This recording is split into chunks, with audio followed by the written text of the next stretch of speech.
안녕하세요. 앱시트로 앱 만들기 두 번째 영상입니다. 오늘은 지난 영상에서 만든 데이터를 이용해서 데이터가 출석부 앱에서 어떻게 관리될지, 그러니까 출석부 앱의 기능과 관련된 내용이죠. 앱의 기능, 그러니까 작동과 관련된 내용을 데이터 설정을 통해서 살펴보도록 해보겠습니다. 우선 이 앱시트의 화면 구성을 보면요. 여기 왼쪽 위에 나의 출석부라고 되어 있는 부분이 앱의 이름이 됩니다. 이 앱 이름은요, 구글 스프레드시트 파일에서 만든 파일의 이름이 우리가 제작할 앱의 이름이 되는 것입니다. 물론 여기 보시면 직접 수정할 수도 있습니다.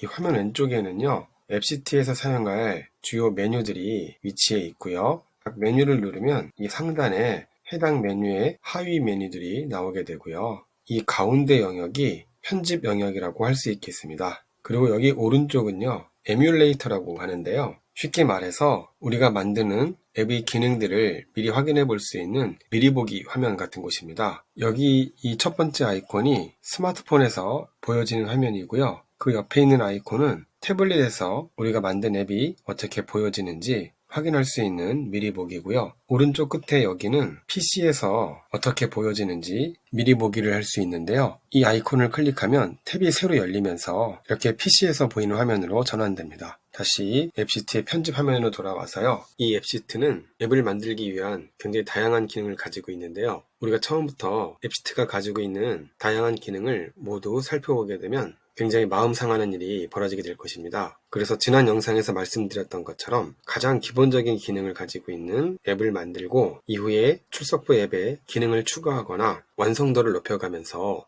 앱시트의 다양한 기능을 학습해 보도록 하겠습니다. 이 앱시트의 메뉴 중에서요, 우리가 주로 사용할 메뉴는 우선 이 데이터 메뉴입니다. 우리의 데이터를 관리할 수 있는 다양한 기능을 제공하고 있고요. 그 다음은 이 UX라는 메뉴인데요. 이 UX는 출석부 앱에서 보여지는 화면 구성과 관련된 내용입니다. 이 두 가지 메뉴를 중심으로 해서 출석부 앱을 만들어 가보도록 하겠습니다. 구글 스프레드시트를 통해서 앱시트를 실행하게 되면 스프레드시트에 있는 데이터가 가지고 와지는데요. 기본적으로 스프레드시트의 첫 번째 시트에 있는 데이터가 자동으로 이렇게 가지고 와집니다. 명단이라는 시트 이름이 그대로 보이고 있죠. 스프레드시트에서 가지고 와진 데이터는 이 앱시트에서 테이블이라고 하는 명칭으로 불리우게 됩니다. 그래서 여기 있는 데이터의 이름은 명단 테이블이 되는 것이죠. 이렇게 앱시트로 데이터가 가지고 와지면은 오른쪽 미리 보기 화면에서 보시다시피 자동으로 기본적인 화면 구성이 만들어집니다. 이렇게 학생들의 이름이 차례대로 나열되어 있고요. 여기 있는 쓰레기통은 데이터를 삭제하는 것이죠. 그리고 그 옆에 있는 아이콘은 에디트, 그러니까 학생의 데이터를 수정할 수 있는 메뉴가 되겠죠. 그리고 그 옆에는 편지봉투 같은 아이콘이 보이는데 이메일 기능을 가지고 있는 버튼입니다. 이 버튼을 클릭하면 이 학생에게 이메일을 보낼 수가 있게 되는데 이런 기본적인 기능들을 자동으로 이 앱시트가 만들어서 제공해주고 있는 것이죠. 그리고 이 화면 오른쪽 아래 이 더하기 버튼은 새로 학생을 추가하는 버튼인데요. 이 버튼을 클릭해보면 새로 학생을 추가할 수 있는 입력 양식에 대한 화면이 나타나게 됩니다. 그래서 학번을 입력하고 연락처 입력하고 이메일 입력하고 저장하면 새로운 학생이 등록되는 것이죠. 이런 식으로 앱시트는 스프레드시트에 있던 데이터를 가지고 올 때 그 데이터를 관리할 수 있는 여러 가지 기능을 자동으로 제공해 줍니다. 자, 지금 이 스프레드시트에 있는 두 번째 시트죠. 학생의 출결 상황을 입력하는 시트인데요. 이 시트가 아직 앱시트에 반영되어 있지 않기 때문에 이 두 번째 출결 시트를 가지고 와보도록 하겠습니다. 데이터 메뉴에서요, 새로운 데이터, 즉 새로운 테이블을 가지고 오기 위해서 New Table이라고 되어 있는 부분을 클릭하겠습니다. 클릭하면 어떤 데이터를 가지고 올 것인지 선택하는 화면이 나오는데요. 우리가 만든 스프레드시트에서 가지고 올 것이니까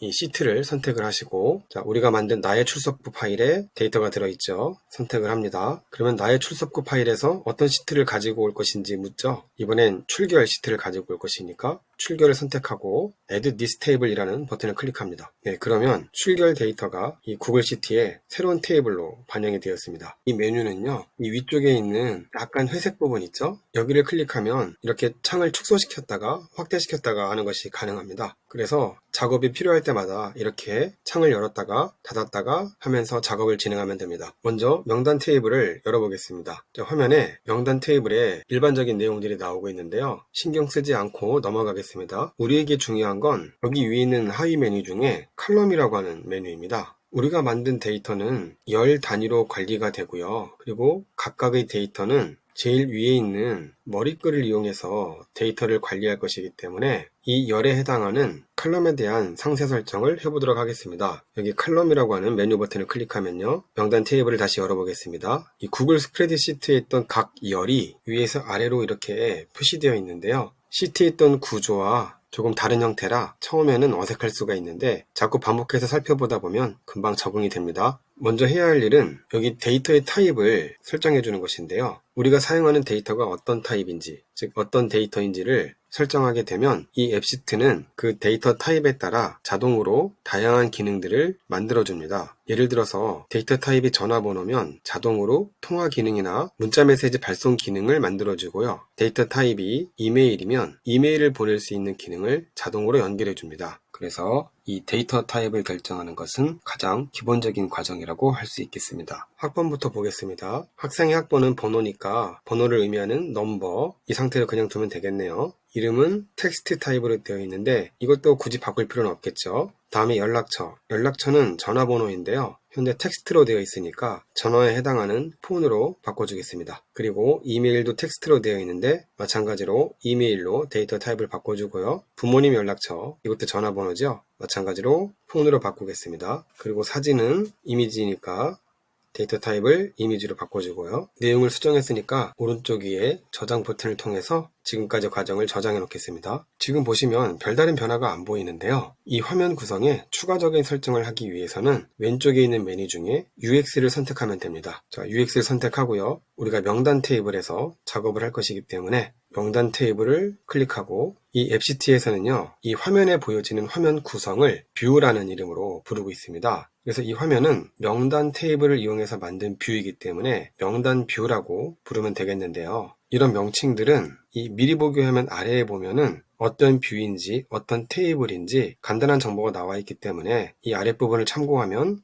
도움이 되실 겁니다. 자, 현재 뷰는 명단 뷰고요, 명단 테이블을 이용해서 만들어진 뷰죠. 그리고 이 아래 뷰 타입이라고 하는 건 이 화면에 보여지는 화면 구성을 어떤 타입으로 할 것인지 우리가 선택할 수 있습니다. 첫 번째, 캘린더 뷰. 자, 그럼 달력 형태로 표시가 되죠. 데크 뷰, 학생들의 데이터가 목록 형태로 구분되어서 보여지고 있는데요. 그 다음에 테이블 뷰. 이 테이블 뷰는 각 데이터가 표의 형태로 나타나게 됩니다. 그 다음 갤러리 뷰가 있고요. 여러 가지 뷰가 있습니다. 한 번씩 클릭해서 살펴보도록 하시고요. 이 명단 데이터를 이용한 명단 뷰는 데크 타입, 그러니까 이런 목록 형태로 설정하도록 하겠습니다. 자, 그리고 그 아래에 있는 메뉴들요, 지금은 관심을 두지 않겠습니다. 자, 아래쪽에 Show Action Bar라고 있는데요, 액션 바를 표시할지 표시하지 말지 설정하는 부분인데, 액션 바라고 하는 것은요, 이 데크 뷰에서 여기 이렇게 버튼들로 표시되어 있는 이 기능들을 보이게 할 것인지 보이지 않게 할 것인지를 설정하는 내용입니다. 그래서 이 부분을 체크 해제하면 모든 기능들이 사라졌죠. 다시 체크하면 기능들이 나타납니다. 그리고 그 아래 액션들은 이 액션 바에 어떤 액션들을 추가할 것인지 우리가 설정하는 것인데, 우리가 원하는 액션만 넣고 싶으면 여기 있는 Add 버튼을 클릭해서 추가해주면 됩니다. 삭제 기능을 가진 버튼을 추가하고 싶으면은 이 Delete를 선택하면 되고요. 내용을 편집하는 버튼을 클릭하고 싶으면은 여기 Edit를 선택하면 됩니다. 전화 걸기 기능을 넣고 싶으면 여기 Call Phone이라고 되어 있는 부분을 누르면 되겠고요. 그리고 그 아래 문자 메시지를 보내고 싶으면 Send SMS요. 보시면 삭제 버튼, 편집 버튼, 전화 걸기 버튼, 문자 메시지 발송 버튼, 이런 액션들이 추가되었습니다. 그 아래에 있는 메뉴들에 대해서도 관심을 두지 않겠습니다. 여기서 창을 작게 만들고요. 이 아래를 보면 시스템 뷰라고 하는 내용이 있는데요. 이 시스템 뷰는 우리가 테이블을 이용해서 뷰를 만들 때 앱시트가 자동으로 만들어주는 화면 구성인데요. 클릭해보면 디테일 뷰가 있고요, 폼 뷰가 있습니다. 여기 미리 보기 화면에서 학생 한 명을 클릭해보면 학생 데이터가 상세하게 표시되는데, 이 아래 뷰를 보시면 명단 디테일이라고 되어 있습니다. 즉 명단 테이블을 이용해서 자동으로 학생의 상세한 정보를 보여주는 것이죠. 그리고 아까 여기 플러스 버튼을 클릭해서 새로운 학생을 등록하려고 할 때 이런 입력 폼이 자동으로 만들어진다고 했잖아요. 자, 이 아래 보시면 뷰의 이름이 명단 폼이라고 되어 있습니다. 즉, 이 폼 뷰도 앱시트가 데이터 테이블을 가지고 올 때 자동으로 만들어주는 화면 구성인 것이죠. 여기까지 해서 명단 테이블과 관련된 데이터 관리 기능들을 살펴봤고요. 다음 영상에서는 학생의 출력이 직접 입력되는 출결 테이블과 관련된 설정을 마무리하고요. 우리가 제작한 앱을 실제 휴대폰에 설치해서 확인해 보도록 하겠습니다. 수고하셨습니다.